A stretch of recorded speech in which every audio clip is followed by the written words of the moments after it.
Hello there, it's Josh here from racingtoprofit.co.uk. I hope you've had a great week. I haven't.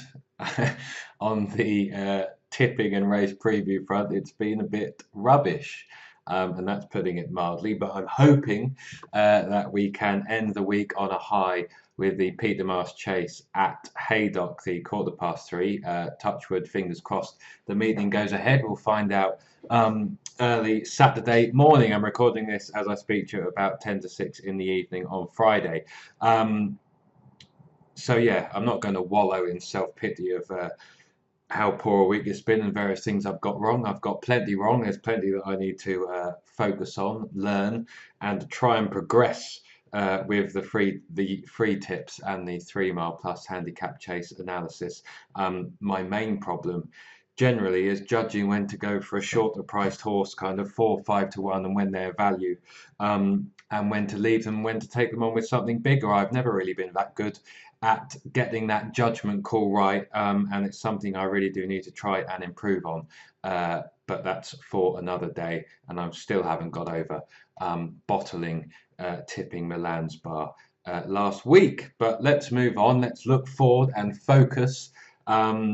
And pray and fingers crossed that Heynan for Sue Smith and Danny Cook is going to make all and grind this lot into the mud, the heavy Haydock mud, which arguably is a specialism within itself.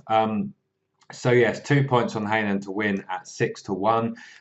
When I'm going, that's kind of, I suppose, in a race this big, as short as I'm comfortable going with. I think based on his liking and liking for conditions, his proven stamina over further than the fact I know he handles the track, the fact he definitely handles deep, heavy, and Haydock heavy at that. The fact Sue Smith is in form, which I'll go into in a moment, and the pace and tactical angle, all of that combined, and his recent form, I think this has been the plan. All of that wrapped up in my own head made me think that he should probably be favourite for this, and I wouldn't be surprised if he is sent off kind of 4 to 1, 9 to 2, and as such I think he might be a couple of points too big, and you should never be backing a horse if you do not think it is a bigger price than it should be, which of course is subjective, but that's my view. I think he should be a bit shorter, and I think he is the one to beat in this race. Well, why do I say that? Well, if I just open him up, I'm in the excellent GG's Gold here, which are the best racing tools around. You can take a 30-day trial for £1 at the link below this video, and that's the sales done for. But if you like finding your own bets and you like stats and profiling and saving time and kind of analysing races, you really should give it a go, because it makes the racing post look rather crap, which it is. That's a subjective view, obviously. What am I going to talk about Heynan as I distract myself as I tick round to 3.5 minutes, and I want to keep this as short as I can. Well, last time he absolutely hacked up here over 28 furlongs. Danny Cook was aggressive. He got into a fight with Emperor's Choice on the front end. He saw him off eventually as they kind of went out for the second time. He had 11 stone 11 on his back, and he has obliterated a fairly weak field, I suppose, but not Courtown Oscar, who came here in form, having won and run really well in his race before at Carlisle from memory. The front two quite a way clear, possibly, if my memory's right. But anyway, that was a good win, and he was a mud lover and a stayer. Emperor's Choice was well beaten off there, and he came out and won next time out. Again, maybe in a weak race, but at least some substance to the form. He is unexposed and lightly rated. It's only being the 8th chase of his life. And the 8th handicap chase of his life. If you look through some of his form, and his chase form in particular, it kind of all came together when he was stepped up in trip for the first time at Newcastle over 23 furlongs, when he ran an okay race there in second. Some winners have come out of that race since, and some kind of form has been franked. Then at Wetherby, he absolutely hacked up again.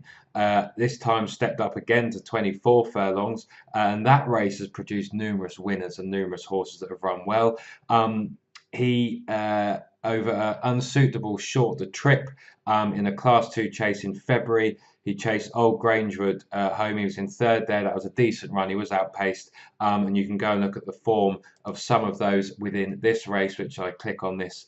I can do if it loads. Here we go. So yeah, Old Grangewood has kind of ran well and won a decent race since. Dresden's a solid yardstick, and he won well at Catterick, didn't he, last week?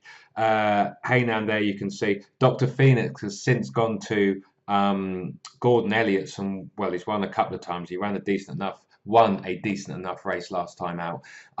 So I think there is some substance to his form as we build up. And this looks like it's been the plan. He's raised £8, but it could have been more. He has hacked up. I think the handicapper's taken a lenient view, as he should have done, really, given that the race, bar the kind of one horse that chased him home, did fall apart a bit.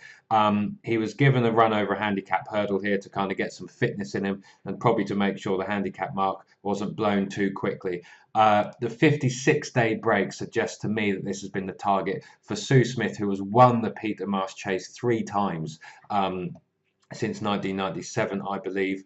She does like winning it, and she does like targeting it, and I would like to think she knows the kind of horse that's needed to compete and go close in this race.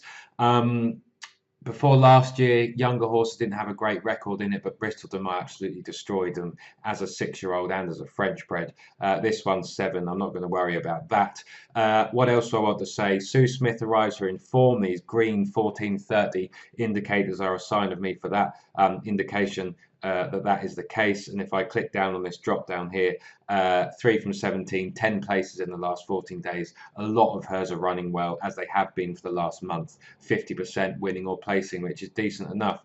So I've got no concerns on that front. And like I said, I think this has been the target. Danny Cook is riding at the top of his game.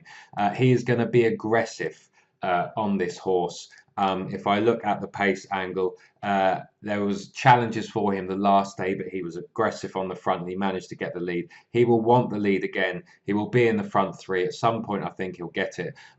He jumped superbly the last day, and the hope is, touch wood, that he gets into a rhythm on the front end. Highland Lodge, I'm not sure his older legs will be able to cope with him, and he's always just aimed at the race he ran in last time out and kind of falls off a cliff a bit after that.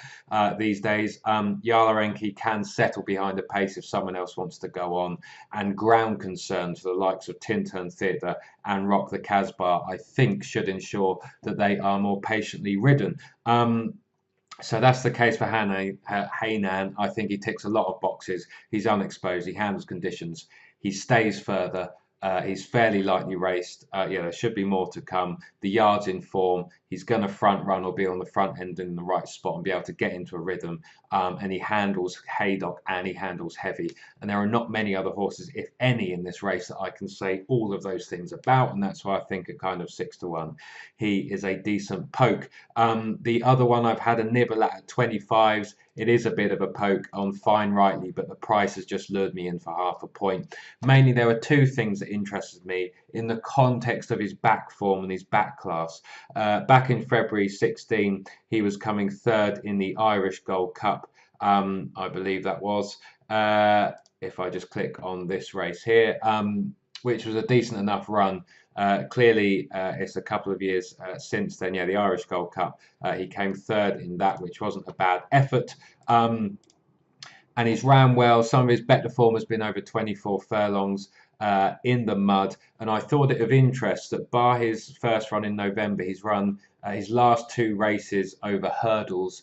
The hood has been off and the hood now returns, which I thought was of some interest given some of his wins, or most of his wins, have been wearing a hood. That just caught the eye. And if I look at his form in heavy ground, he's 5 from 10, 9 places. He's rarely ran a bad race when the going is very, very testing. And that did catch the eye, and I just thought 25s might be a bit too big and a bit of a poke. If I click on the Instant Expert here, so you can automatically see at a glance horse's record, winning record in the ground, class, course, distance, field size, and you can change all of those things above. You can see there he ticks every box. He's got some form at the class, unlike quite a few in these, and he's £6 below his last winning mark, which most of these are above their last winning mark. So he kind of has that in his favour, I suppose. So as I tick round to 10 minutes, that they are the main contenders. I'm not going to labour on why I don't really fancy anything else. I thought this was between those mentioned, Rock the Casbah, but he has stamina to prove in heavy ground, and therefore he's the same price as the selection. Whereas I think he should probably be a bigger price than the selection based on that. He has to prove he can slog it out in heavy over 26 furlongs. I don't like the 98-day break. Horses in this race in the last 10 years that have had only 0 to 1 run in the last 90 days are 0 from 23 two places. Small numbers, but it's a little bit of a negative. I think he was meant to run at Chepstow, but was pulled out. So I'm not quite sure this has been a target either. It might have been an afterthought. I don't have those concerns with the selection. And I think Fine Rightly might have been aimed at this as well. That wouldn't be a surprise. Hobbs is in form at least. If you think he's going to handle heavy, if you think he's going to stay, there's not much I can say to put you off. But at that price with a couple of unknowns, I didn't think it was over generous. And I don't think there are any such unknowns with the main selection. That's the same with Tintern Theatre, who I think also has stamina to prove in heavy. He is young, progressive, in form. Again, if you think he's going to stay, if you think he's going to handle heavy, and you like his price, there's not much I can say to put you off. But again, I didn't think he should be a similar price to Hainan, who is proven in conditions, yet is also unexposed and progressive also.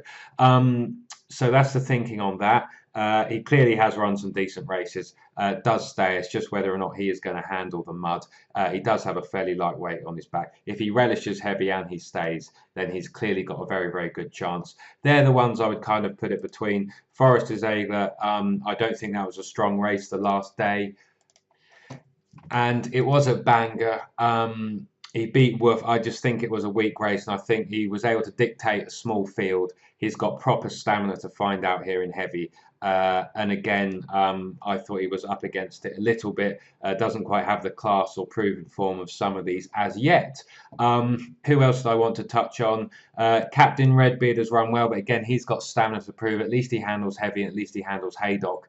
But again, this is a deeper race than last time out, and I think he might be up against it against a few of these. But at least he handles conditions and probably is an each-way price. He should run his race, but I think he might find a few too good in here.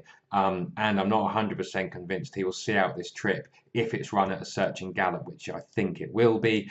I should mention Yala Enki. I just don't think the strength of his recent form is good enough. If I look at Seldom, that race there, 24 horses have run since and only one has won. I don't think it was that deep. That Beware the Bear, I expected to see a bit more there, and that none of those horses have really franked that form since. He ran okay the last day, maybe on unsuitable good ground in first time headgear. They've soon dispensed with that. Venetia Williams had a horse bolt up at Chepstow today. They're going okay. They're a bit in and out and a bit hard to read. I just thought there might be a kind of horse with more in hand, possibly, that's a bit more progressive and that might see out this trip a bit better in heavy in this kind of class of opposition. But he will be up there and he'll run his race. I just think there might be the odd horse with a bit more in hand come the death, hopefully. And I also think he could be in better form, but that might be linked to the yard, who knows. He's an interesting one. He's the one that's kind of there at 8 to 1 niggling, and I'm wondering whether or not I've got him wrong, but I'm going to take him on. He has been beaten. When he's come up in good races, he has been stuffed, the likes of Doncaster Weatherby against good horses, and I'd like to think, hopefully, that Hainan might be a little bit better in time and hopefully on Saturday, but we shall see. I think that's all the ones I want to mention. Walk in the Mill is similar to Rock the Casbah. Tintern Theatre, fairly unexposed, lightly raced, in form, but he has heavy ground to prove. He has stamina in heavy ground, 26 furlong Haydock, heavy to prove, and for me that was enough to leave him at a single figure price. I'll be surprised if I haven't mentioned the winner somewhere in there. I've only excluded, what, 4 or 5 horses. But they're the thoughts. That's what I like. And yeah, 2-point win on Hainan at 6 to 1 and half a point on Fine Rightly at 25s. For the reasons discussed, I'm hoping Hainan blasts out, makes all, and they do not see him, and he gets in a jumping rhythm and he puts this stop to the sword, hence the confidence and the 2 point stake. Hopefully I can end the week on a high, or I'll be crying into my betting slips, stood probably in the wet at Haydock Park. If you're going racing and you see me, do say hello. I'll be loitering around the paddock somewhere. But yes, as I tick round to 15 minutes, I should shut up and say thanks for watching, and until the next time, this is Josh saying bye for now.